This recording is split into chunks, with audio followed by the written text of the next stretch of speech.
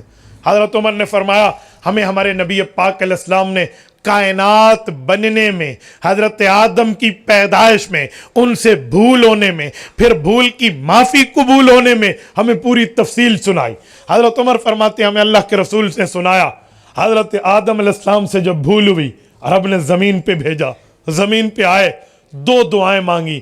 ایک دعا کا ذکر قرآن میں ہے، ایک دعا کا ذکر حضور پاک کے فرمان میں ہے۔ قرآن کریم میں ہے ربنا ظلمنا انفسنا وان لم تغفر لنا وترحمنا لنکونن من الخاسرین، مولا ہم سے بھول ہو گئی، معاف فرما دے، یہ قرآن میں ہے، ہم اس کو بھی مانتے ہیں۔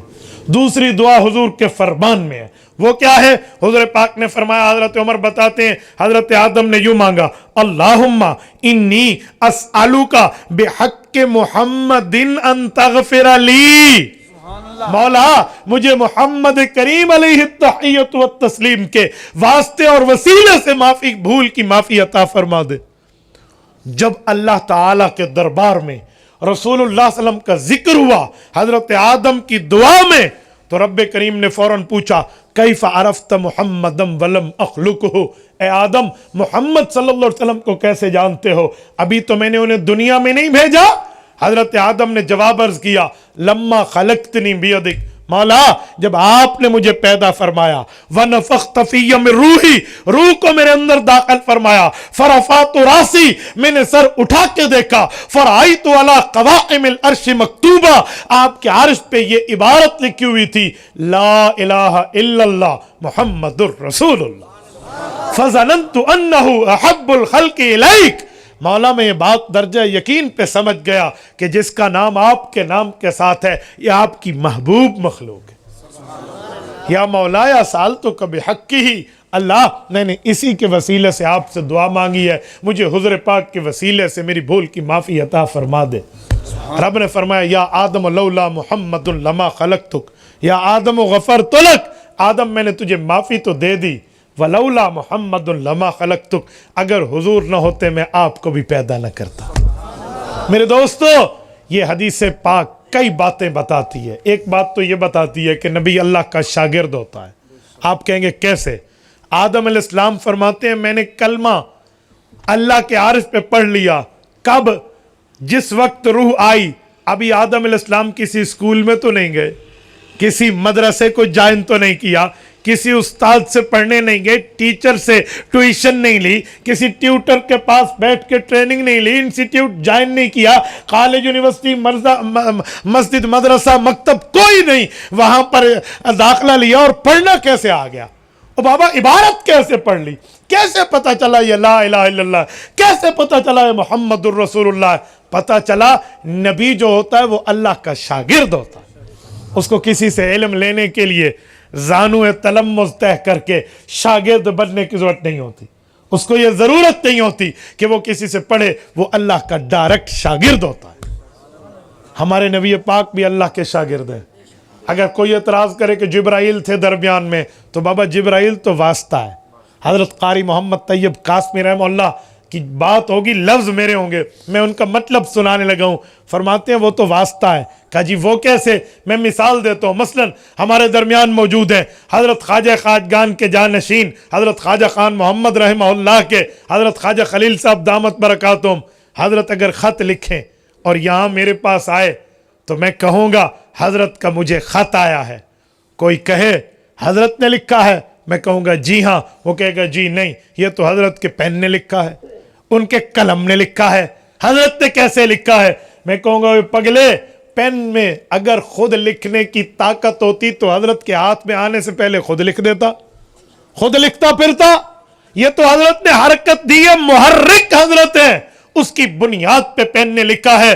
تو پین تو واسطہ ہے، کتبت بالقلم، قلم کے ذریعے لکھا جاتا ہے، لکھنے والے تو شیخ خود ہیں۔ تو میرے دوستو، اسی طرح اللہ تعالیٰ نے حضور کو پڑھایا ہے، جبرائیل تو واسطہ ہے۔ اگر یہ بھی نہ سمجھیں تو میں عوامی مثال دیتا ہوں۔ مجھے بتائیں، استاذ اور شاگرد نے کہیں جانا ہو تو شاگرد آ کر کہتے ہیں استاد جی اٹھیے، تیاری فرمائیے، میں آ کر سواری لایا ہوں، آپ میرے ساتھ چلیے۔ وہ ساتھ ساتھ مہار پکڑ کے سواری میں شاگرد استاذ کو لے جاتے ہیں، استاذ کا انتظار کرتے ہیں، یا استاد انتظار کرتے ہیں؟ بتاؤ، شاگرد ہی کرتے ہیں، ٹھیک ہے، استاذ تو نہیں کرتے نا۔ یا درمیان میں کوئی وہ بندہ اس طرح کا کام کرتا ہے جو استاذ کے درجے پہ نہ ہو، اس سے کم ہو۔ حضرت رسول اللہ کے پاس جبرائیل حاضر ہوا کرتے تھے۔ جبرائیل امین نے آ کر حضرت فاختہ، سیدہ فاختہ رضی اللہ عنہا، حضرت علی المرتضیٰ کی بہن ام ہانی، ان کے گھر میں آ کے رسول اللہ کو جگایا، پھر بیت اللہ لے گئے، پھر وہاں سے طور سینا، پھر وہاں سے مدین، پھر وہاں سے بیت اللحم، مدینہ طیبہ کے راستے سے ہوتے ہوئے بیت المقدس لے گئے، سواری کو باندھا، رسالت مآب کو ساتھ لیا، آخر تک پھر سدرۃ المنتہا تک پہنچے۔ امام علاء الدین متقی الہندی رحمہ اللہ نے کنز الامال فی سنن الاقوال والافعال میں حدیث پاک لکھی ہے۔ فرمایا جبرائیل امین نے عرض کیا، یا رسول اللہ آگے میں نہیں جاؤں گا، سدرۃ المنتہا سے آگے آپ ہی جائیں گے، میں گیا تو میری باؤنڈری کراس ہو جائے گی، یہ میں سرحد کراس کر لوں گا، جہاں سے میں نے نہیں کرنی ہے سرحد کراس، میرے پر جل جائیں گے۔ تو بتائیں حضرت رسول اللہ کا استاذ کیسے ہے جبرائیل، جو یہاں اٹھا رہا ہے، سواری کا بندوبست کر رہا ہے، بڑے طریقے سے ساتھ خدمت گزاری میں جا رہا ہے۔ تو جبرائیل استاذ نہیں ہے، استاذ اللہ ہے، شاگرد رسول اللہ۔ تو ایک تو سمجھ آیا کہ نبی اللہ کا شاگرد ہے، دوسرا اس حدیث سے سمجھ آیا کہ حضرت آدم علیہ السلام کے آنے سے پہلے میرے نبی پاک کے چرچے عرش پر بج رہے تھے، عرش پر میرے نبی کے تذکرے تھے، عرش پر رسالت مآب علیہ السلام کی باتوں میں اور حضور پاک کے کلمے کو لکھا ہوا تھا۔ تو پتہ چلا میرے نبی کی آمد سے پہلے میرے نبی کو اللہ کا عرش بھی سلامیاں پیش کر رہا۔ تو میں نے 2 آیات پڑھی ہیں اور 2 احادیث پڑھی ہیں آپ کی خدمت میں، اس بات کو مدلل مبرہن کرنے کے لیے کہ سیرت النبی کا معنی اور مطلب جہاں اور ہے وہاں سیرت کا معنی تذکرہ بھی ہے، اور سیرت کے معنی تذکرہ اور تذکرہ آنے کے بعد شروع ہوتا ہے۔ جب بندہ دنیا میں آئے پھر لوگ اس کے تذکرے کرتے ہیں۔ میرا محبوب وہ ہے ابھی آئے نہیں تھے، آنے سے پہلے تذکرے ہو چکے تھے۔ ان معاملات سے بھی رسالت مآب علیہ السلام آگے ہیں، اور میں اس پورے بیان کا خلاصہ دے کر آپ سے ایک وعدہ لیتا ہوں، مجھے بتائیں کیا صرف سیرت کے ذکر کرنے سے، سیرت کا تذکرہ کرنے سے، سیرت کی باتیں سنانے سے ہماری بخشش ہو جائے گی؟ بولیے، ہم بخشے جائیں گے؟ بابا بخشش تو تب ہے جب ہم رسول اللہ کی اتباع کریں گے، حضور پاک کی بات مانیں گے، احکامات مانیں گے، فرمودات مانیں گے، احادیث مانیں گے۔ جب تک ہم حضور پاک کے فرمان کو نہیں مانتے، حضور کے احکامات کو نہیں مانتے، رسالت مآب کی تعلیمات کو نہیں مانتے، ہماری نجات نہیں ہے۔ میرے دوستو، خالی نبی کے ذکر سے فائدہ ہے، برکت ہے، لیکن نجات ایمان پر ہے، حضور کی اتباع پر ہے۔ ابو لہب اور ابو بکر، نام دونوں کا لفظ ابو سے شروع ہوتا ہے۔ ابو لہب نے رسالت مآب کا ذکر تو کیا تھا، حضور کی اتباع نہیں کی، باندھی آزاد کر دی تھی، اتباع نہیں کی تھی۔ اس نے ظلم کیا، جب حضور نے دعوت دی اس نے پتھر اٹھا کے دے مارا۔ ایمان سے بولیے لودھرا کے غیورو، ایمان سے بتائیے، جب سگا چچا خود پتھر برسر چوک بھتیجے کو دے مارے، غیر چھوڑے گا؟ تو یہ عالم ہے۔ رسالت مآب پھر بھی ٹھہرے، یہ ابو لہب کا کام ہے، لیکن ابو بکر حضور پاک علیہ السلام کی بنو ہاشم قوم کا بھی نہیں ہے، حضور پاک کے سادات کے خاندان میں بھی نہیں ہے، بنو تمیم کا چشم و چراغ ہے۔ یہ ابو بکر آیا، اس نے مال بھی لگایا، جان بھی لگائی، اتباع بھی کیا، ذکر بھی کیا۔ قرآن کہتے ہیں الذی، مثال ابو بکر کی، یؤتی، جو خرچ کرتا ہے، مالہ، اپنے مال کو، کیوں؟ نمبر بنانا چاہتا ہے۔ قرآن کہتے ہیں جی نہیں، یتزکا، ابو بکر چاہتا ہے میرا دل پاکیزہ رہے۔ وما لأحد عنده من نعمت تجزا، یہ بدلہ نہیں دے رہا کہ اس نے خرچ کیا تو میں بھی کروں، بھئی ڈے کو گھن ہو دیئے ایویں کیتے تھے میں بھی کراں، جی نہیں، یہ بات نہیں ہے۔ فما لأحد عنده من نعمت تجزا، یہ بدلے کے طور پہ نہیں دے رہا، بلکہ یہ تو خرچ کر رہا ہے، کیوں؟ الا ابتغاء وجہ ربہ الاعلی، یہ اللہ کی رضامندی چاہتا ہے۔ یہاں لفظ الا ابتغاء، ابتغاء کہتے ہیں تلاش کرنے کو، سرچنگ کو، ڈھونڈنے کو عربی میں تفتیش بھی کہتے ہیں۔ فتش یفتش، تفتیش کا معنی ہوتا ہے سرچنگ، تلاش کرنا۔ پولیس والے کسی سے تلاشی لیں تو کہتے ہیں تفتیش ہو رہی ہے، پوچھ گچھ چل رہی ہے، تو تفتیش بھی کہتے ہیں تلاش کو، اور ابتغاء بھی کہتے ہیں تلاش کو۔ تو رب نے یہاں تفتیش کا لفظ نہیں بولا، بروزن تفعیل عربی لفظ ہے۔ اللہ تعالیٰ نے یہاں لفظ ابتغاء بولا ہے، الا ابتغاء وجہ رب الاعلی۔ کیا مطلب؟ علماء نے اس کا باریک فرق لکھا ہے کہ تفتیش اس تلاشی کو کہتے ہیں جو ظاہر کی ہو رہی ہو۔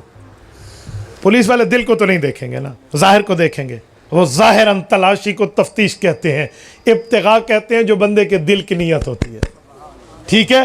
تو ابو بکر کے دل کی صفائی، دل کے تقوی، دل کے طہارت، دل کی للہیت پر اللہ تعالیٰ کی طرف سے مہر تصدیق ہے۔ فرمایا الا ابتغاء وجہ ربہ الاعلی، یہ مال خرچ اس لیے کرتا ہے اس کے دل میں ہے میں اپنے مولا کو پالوں، اپنے اللہ کو پالوں، یہ اس لیے کرتا ہے۔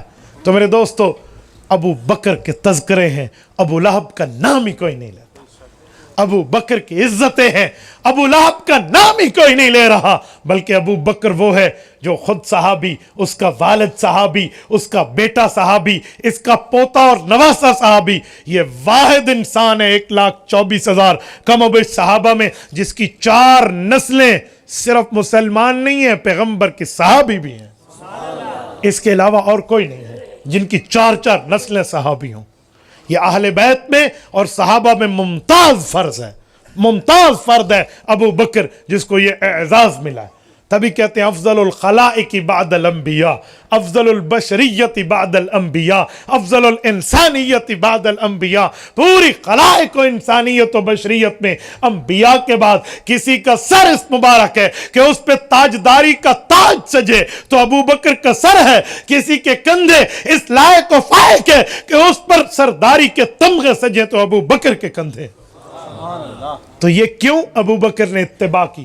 آج ہم بھی خالی نبی نبی کر کے ایک جملہ کہہ دیں، اجی غلام ہے، غلام ہے، رسول کے غلام ہے، غلامی رسول میں موت بھی قبول ہے، لیکن جب شادی بیاہ کا وقت آئے، جب خوشی غمی کا وقت آئے، جب تجارت کا وقت آئے، جب ہمارے مالی لین دین کا وقت آئے، جب کسی کے ساتھ اچھائی کا وقت آئے، ماں باپ کے ساتھ اس نے سلوک کا وقت آئے، اولاد کے حقوق کا وقت آئے، بیوی کے حقوق کا وقت آئے، بڑوں کی عزت کا وقت آئے، چھوٹوں پر شفقت کا وقت آئے، اس وقت کسی کی زمین پہ ناجائز قبضے کا معاملہ آئے، کسی کا قرض کھا جانے کا معاملہ ہے، کہیں زنا کا، کہیں گناہ کا خیال کا معاملہ ہے، کہیں بددیانتی کا معاملہ ہے، بدعملی، بدفعلی، بدگمانی، بدزبانی کا معاملہ ہے، اس وقت ہم لوگ اگر شریعت محمدیہ پر عمل پیرا ہے تو پھر ٹھیک ہے میں رسول کا غلام ہوں، اور اگر اس وقت میں شریعت سے منہ پھیرتا ہوں تو پھر میری منہ کی باتیں ہیں، دل میں کچھ بھی نہیں ہے۔